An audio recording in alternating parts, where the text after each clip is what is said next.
Hey friends, Sheree here. Welcome back to the channel, Gardening at Home with Sheree. I'm here today, early January 2025, to share another seed haul with you all. It's that time of year where I'm getting in all my seeds. I buy seeds for storage and just to build my seed library, as well as for planting for my indoor garden throughout winter, as well as things that I want to try outdoors.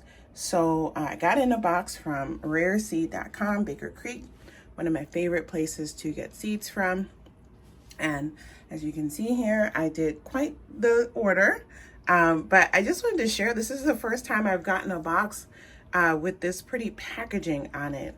I think this is so cute. I think I'm going to, cut that out and put that on the wall. Just, the chipmunks and squirrels get on my last nerves in my garden, but I think this is a really cute drawing. And I do have this particular squash seed. Maybe I need to grow it this year. All right, let's get this box opened and see what's inside. All right, friends, so here's the box. There are lots of seeds in here. This, like I said, is definitely a restock. I know with this order, I restocked some things as I went through and saw that I wanted to have more of lots for my seed saving, seed vault, seed library. And then I got some more flowers that did really well last year that I didn't, my grow season is very short here in Minnesota. So not everything is able to go through its full life and go to seed here. And so I won't know for some of those things that I sowed for the first time last year if they will return. So I want to have packets of seeds available for future use. And then there were some new things that I wanted to try that were out of stock when I did my other order. And then it's just, it's just seeds, y'all. So I think what I'm going to do is sort these into categories. And I might do this as a two-part video. So let me get these seeds out of the box. I'm going to get them sorted, and then we'll start looking at the seeds. All right, friends, so I got the seeds sorted. Definitely going to do two videos. So this is part one. I'm going to start this off by just showing what I got as my free seeds. So they included a free pack of the lettuce gem, little gem lettuce. This I'm probably going to donate. I already bought that. This is another one. I have plenty of these seeds. The Hido tiny bok choy. They're really cute little bok choy, great for kids. But I have so many free packs of these. So I'm going to donate that. And then same with the Merlot lettuce. I have a lot of free packs of Merlot lettuce, as well as Merlot lettuce that I bought myself. So these are going to go into my donate pile. But then I have 4 free seed packs that I don't own these seeds, so it's kind of exciting. So they included the Lavender Beauty Phlox. So I'm definitely going to keep that. The Canary Bell Pepper. Gotta keep that. And then it's funny because I just bought another pack of the Woolly Kate Yellow Tomato, because I grew this for the first time last season, and I really love them. They're beautiful in the garden. So I wanted a pack for my seed vault, so I bought another pack of those. But here we are. I got another free pack, so I'm going to keep that. I might grow these out to share at this event that I'm going to in the spring. And then the final free pack is this Golden Crispy Melon. Definitely going to keep that. Let's see what this says about this. I might have these seeds, I don't know. I have a lot of melon seeds that I bought that I haven't grown out yet. So it says here, we love the succulent flavor and crisp flesh of this easy to grow, early to mature melon originating in Japan. The small oblong to pear-shaped fruit weigh about ½ a pound each. It features smooth golden skin and incredible sweet, uniquely aromatic white flesh. This delicious personal size melon was almost lost, and we are delighted to see it shine once again. So I'm really excited to grow this. I definitely have never grown it before if I did buy the seeds. This sounds like a perfect thing for me to try here in my Minnesota zone for a garden. And that's another reason why I love Rare Seeds. This line that says, "This melon was almost lost, and we are delighted to see it shine once again." So keeping as much diversity as we can in our seeds and our food. I don't know. I just feel like it's very, very important. And so I love to support companies and individuals that do it. We need them. All right, so let's get into the seeds that I shopped for. Okay, so like I said, we're gonna cover a few categories in this video, and then we'll save the rest in the second video. So I did pick up this gourd. It's called the Giant Bellow. I've purchased other gourd seeds, but honestly, I don't think I've ever grown one. So I need to have this on my list to plant those. I do have some space now where I can put some things like this that, you know, if they don't do well, I'm not going to be all upset about it. So this one here, it says, "This prolific, easy to grow, edible gourd comes from Ghana, where it has been cultivated for more than 150 years. Best when cooked. It has an umami flavor like mushrooms." Oh, it's interesting. "Fruit can grow 2 feet long and 15 inches around, and vines thrive with minimal effort." Okay, I'm definitely gonna plant this. I'm gonna plant this. I gotta look through. I'm gonna, you know, put this together with my other gourds, and I might just sow one seed of all the gourds that I have, because I do have a fence line now that I can grow all kinds of things along that is outside of my garden, where I really, you know, I need my garden space for stuff that I know is going to grow for me to definitely eat. So these novelty things that I want to experiment with, I can now use this in other parts of my property, which is exciting. So anyway, love that. And then I got this new to me broccoli. It's called the Rasmus broccoli. And, you know, I still haven't gotten like great broccoli, but this was one that it looks like it doesn't need as much time as some of the other varieties that I have. So I figured I would give this one a try. So this Rasmus broccoli, it says 60 to 65 days, one of the best open pollinated broccoli varieties we know. It consistently produces uniform 7-inch heads, perfect for market growers and home gardeners alike. Sweet stems and thick full heads make this one a winner. So I'm definitely going to try this, and I have another couple that I want to try to see if I can find a broccoli variety that I can grow. Well, I can grow like the broccolinis, the broccoli raabs, the smaller ones well, but I have not successfully gotten like a huge heading broccoli here in my garden. Okay, so now we're gonna move on to some greens. This is for the seed bulb, the red Malabar spinach. I have grown this before. It's all right, but I just feel like this is just something good to have in my seed bulb. Probably not gonna grow it out in the garden this year. I love me some spinach. I'm growing a lot of spinach indoors, and so I want to make sure I have enough for outdoors. Spinach is something that grows quite well here for me and my climate, and it's something that I can grow pretty quickly outdoors early in spring, so can never have enough of that. This particular variety is a French gourmet variety. It says it was developed prior to 1866. It was an old variety of spinach. I got some sorrel. I have one grow bag with sorrel in it. Not sorrel, the you know, flowering, fruiting plant like the Jamaican sorrel. This is the vegetable sorrel, green leaf sorrel.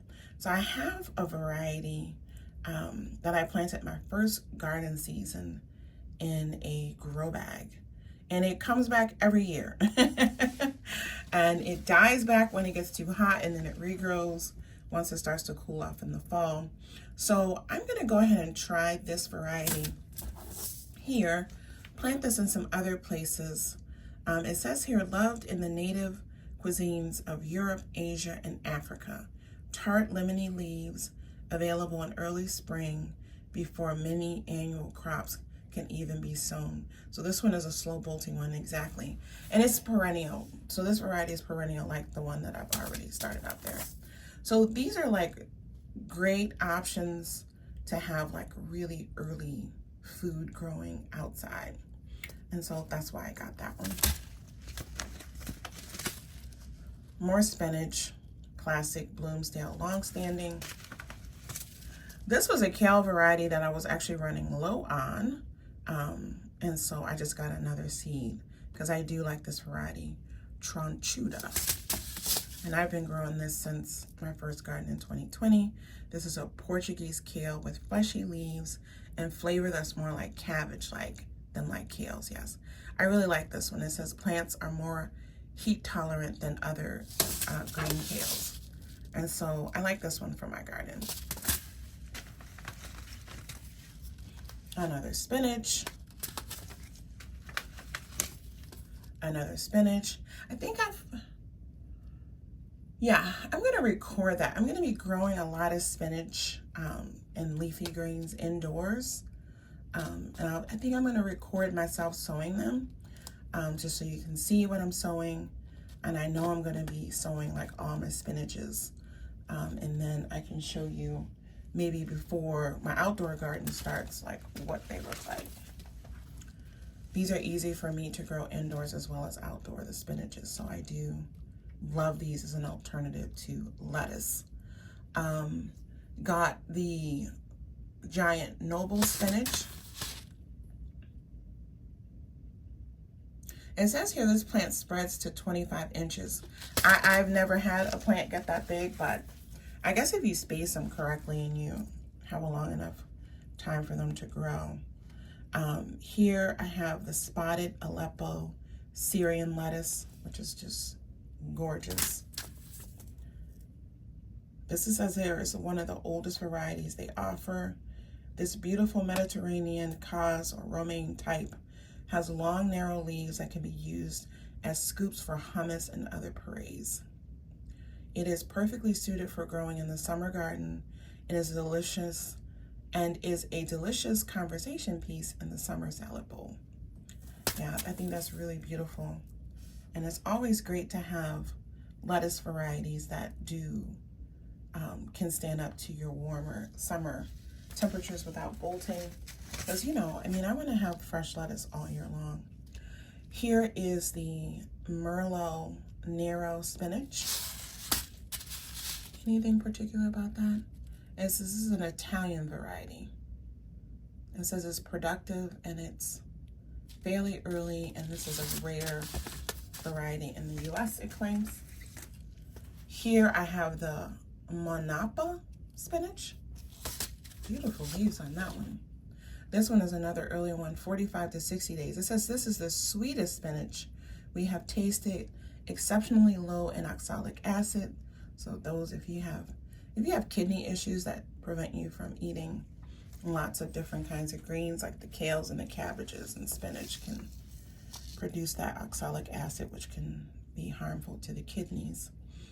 For those that have those issues, this could be a good spinach for you to try maybe. Can be grown as baby greens or to maturity. The small spoon-shaped leaves are tender and sweet, amazing for raw preparations. The long 8-inch mature leaves are perfect for cooking. Yeah, I'm excited to sow those. I'm excited to sow all of these outside. And then I got this. This is a new variety for me, the Sahara kale. Look at that. Those are like really tender kale leaves. Let's see what it says about this one. This says it's a gorgeous kale with incredible tolerance for heat and cold. Smooth, broad leaves of blue-green thrive vigorously with little input. The succulent, richly flavored leaves shine in the kitchen too. We love this highly adaptable kale from North Africa. Oh, I'm excited I'm gonna definitely plant a couple of those seeds indoors. Got this lettuce again. I have some sown in my hydroponics and it's growing really well, so I got another pack of these to save unopened in the seed vault. Got this Mizuna. I have a red and a green, but I don't have this particular variety. This is one that really grows well in my garden, and again, it grows till it gets too hot. It, bolts, and then it regrows in the fall when it starts to cool off. This is called the Beni Goromo. Let's see what it says about this one. So this one, it says, the serrated crimson leaves get their color from anthocyanin, a polyphenol known for its health benefits. We love these. Enjoy the crisp, mildly mustardy leaves of Beni Goromo raw in salads. Their color intensifies when grown in fall. So these are tolerant of heat and frost, but must be planted in cool spring or fall conditions. Ooh, I'm gonna start these indoors too. Looks like I got another pack of those Monopoly spinach. That's great. This is for the seed vault, some amaranth, beetroot amaranth. It's just beautiful. And I got another pack of this Chinese multicolored spinach amaranth just because it's beautiful. I'm gonna put this one straight in the seed vault. And then the last kind of green is the strawberry spinach. This is funny because this is something that I used to grow in my Michigan container garden on my deck. I mostly grew flowers, and then I would get starts, and I started trying to play around with seeds. And this was one seed that I could get to grow and keep alive. And I would put these in my, I'm gonna have to share that Michigan container garden because it was a pretty garden on my deck. But I would use these to accent the flowers, and then I would have these little greens to put into salads. And these are edible flowers basically that look like berry buds. So it says here, an old-fashioned plant that dates back to 1600 in Europe produces greens used like spinach, also yields attractive red berries that are nice in fruit salads. So yeah, I haven't grown that. Did I grow that my first season here? I can't even remember. But anyway, I'm definitely gonna grow that this year. Then I got a restock of some celeries. I've started my celery seeds, definitely recorded that, and we'll be sharing that. But these are packs for the seed vault. I got the Amsterdam celery. Anything particular? This is an 80-day celery, typical cutting celery. I got the white Chinese celery.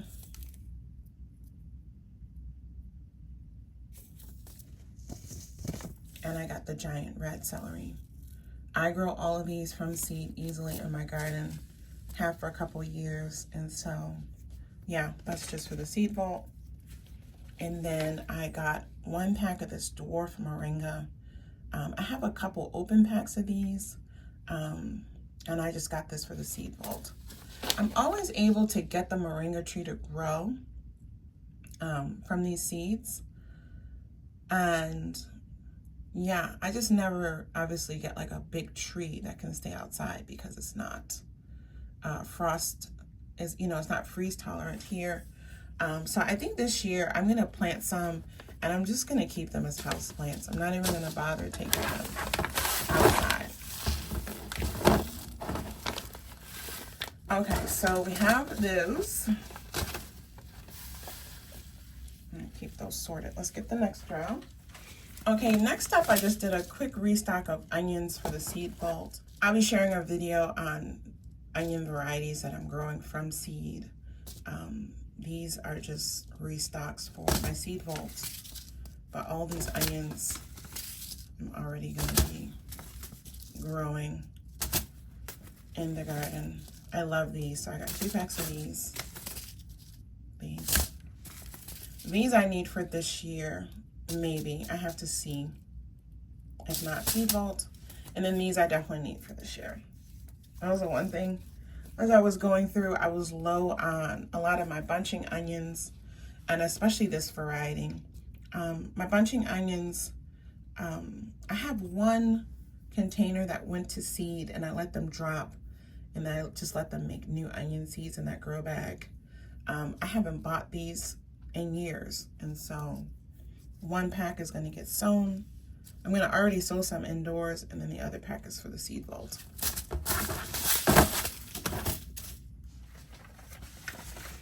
All right, I replenished some of my favorite peas because I'm growing peas indoors, and I do want to grow more peas. My peas grow really well here in this climate. I can get a lot of yield from my peas because our temperatures stay cool long enough. And then I have more space in my hillside garden, which doesn't sit in direct sun for too long. And that's actually the space that I'm going to use to try to grow even more peas and beans. And so let's look at the peas that I got. The Sugar Bond peas. These are really sweet, delicious peas, early peas, 55 days. And so I love these. They grow really quickly and they yield a lot from the little plants. They're very, very productive. The Little Marvel is another one I just got.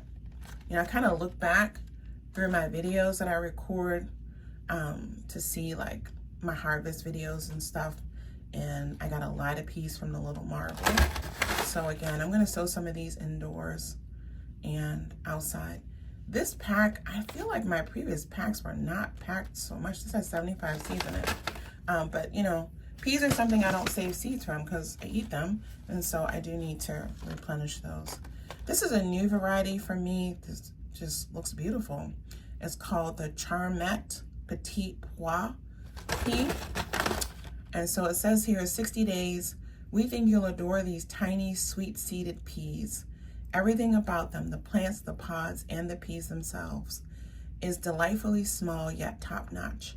Each vine produces loads of mini pods, making this variety a European favorite and a true culinary gem.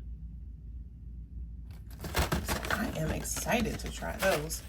And then the Tom Thumb is a classic. I grow these indoors, and I was out of them. And then I grow these in my green stalk as well, because they're just mini little pea plants. And so, yeah, got a pack of those. And then our beans, I just collect beans. I have so many beans from so many places. But I got another pack of the black turtle beans. This is for the seed vault. Most of these beans are for the seed vault because I grew out a lot of beans last year that I'm actually going to re-sow this year. I have to figure out where I'm going to put that video. If I'm going to put it on the gardening channel here or the cooking channel. I'm going to have to split the footage. So some of it's going to be on my cooking channel, Cooking at Home with Sheree. But anyway, I got another pack of these Kabuli black garbanzo beans for the seed vault because I have an open pack where I'm going to sow the rest of those this year. Finally figured out the right place and the right timing to get a better yield on the garbanzo beans. So I'm going to try to go all in on those. Here I have the Adventist pole bean. And let's see what it says here. This is a new variety for me. It says 85 days, cherished by Seventh-day Adventists in North America for its versatility and nutrition. An early maturing dry bean that can be eaten young as a snap bean. The 3-inch flat green pods contain 4 to 6 honey yellow beans each. It's a semi-bush habit. Huh, interesting. So, yeah, definitely gonna try those this year. I got this Nautica dwarf bean. This one here says 55 to 60 days. It's a bush bean, love that. A tender and tooth-smooth, stringless bush green bean. Plants are reliable, productive, uniform, and most importantly, they produce delicious pods. Allow the beans to dry for deep obsidian black beans. Ooh, interesting. I might have to set up a pot of these. I'm gonna set up some of these because I got them for green beans. But I might have to set up another pot to let them go and grow to dried beans. See what those black beans taste like. I got these opera beans, another bush bean. I love a good bush bean because I can grow them in my grow bags. This is another dwarf bush bean that produces delectable, stringless, emerald gold colored pods. Wonderful. So green beans, I have all these green beans because that was the one request from my husband. It's his favorite vegetable. And I started canning green beans. I don't grow enough to can my own because we usually eat them fresh, and I freeze some. So he asked me to increase the production of the beans so that I can more of my homegrown green beans. So I'm gonna do that. I'm gonna try. And so this derby bean is 50 days, a popular and versatile green bean known for robust growth and high yields. And so, yeah, I was looking for things that, would be compact, because then I can fill up a bunch of grow bags, but that would also be productive. So we'll see what they do here for me. All right, this next bean, I love cowpeas. This is a new variety for me, the blue goose cowpea, and I just think they are interesting looking. And so here it says the 36-inch vines produce purple gray peas with up to 20 in a pod. A rare old southern heirloom, pre-1860, great for table use. So I am thrilled to try those. And then I got this clay pea, cowpea, the clay cowpea. And so this one here is a 90-day one. It says clay peas have been a staple in Southern kitchens for generations, thanks to their flavor and hardiness.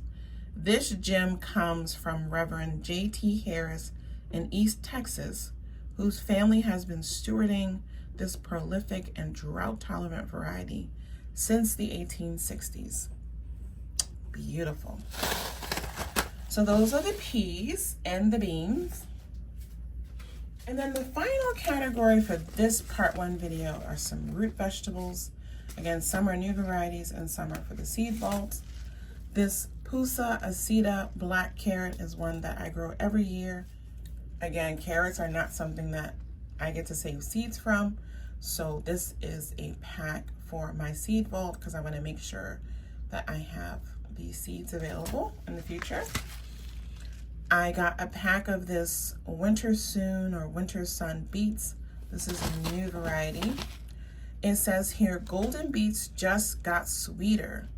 These uniform globe-shaped orbs feature sweet, aromatic flesh of sunshiny yellow with pale white concentric rings and incredible flavor. So it's kind of like that Chiyoga beet, right? That has the red with the white rings. This one is sunshine yellow with white rings. It's kind of hard to see maybe in the video, but I can see it on the packet. So those just look and sound great. This is a refresh pack for me, the China Jade Radish. I grew these last spring in some 100-gallon grow bags with some other stuff, and they did really well. So I still have more in that seed pack, and so I'm gonna put this one in the vault. This is a new beet variety, the Bettina beets. Again, beautiful. Beets happen to be one of my favorite root vegetables, probably my favorite root vegetable. This one here says big round, deep purple roots are everything a beet should be. Selected from the classic Detroit dark red, Bettina is packed with antioxidants and sweet beet flavor. Harvest small or let them bulk up without losing their fine flavor and texture. So this is interesting. So it's claiming that it's one that can get bigger without getting too woody. So we'll see. But I like to sow a lot of beet seeds and sow them as baby beets. I like the texture and the flavor better when they're smaller. And so the last packet for this video is the Renova beet, which again is a new variety for me. Just a cool shape. It says here, we love these long cylindrical roots of dark purple with their exquisite taste and uniform shape. Hardy and reliable, this variety is fun and easy to grow, and its uniform shape makes it a snap to slice. So wonderful. So I'm excited to try those as well. Okay, friends, so that's it for part 1 of this rare seed Baker Creek seed haul, January 2025. I'm excited about my new varieties. I'm excited to start sorting things to get them ready to sow early spring. The things that I direct seed sow, like the radishes and the carrots and the beets and even some of the spinaches and greens. I direct sow those out in the garden at the right time, and they do beautifully for me here in Minnesota Zone 4. So I'm excited to see how some of the new varieties do, and just excited to regrow some of my favorites. I'll see you back here again for part 2 of this seed haul. Bye.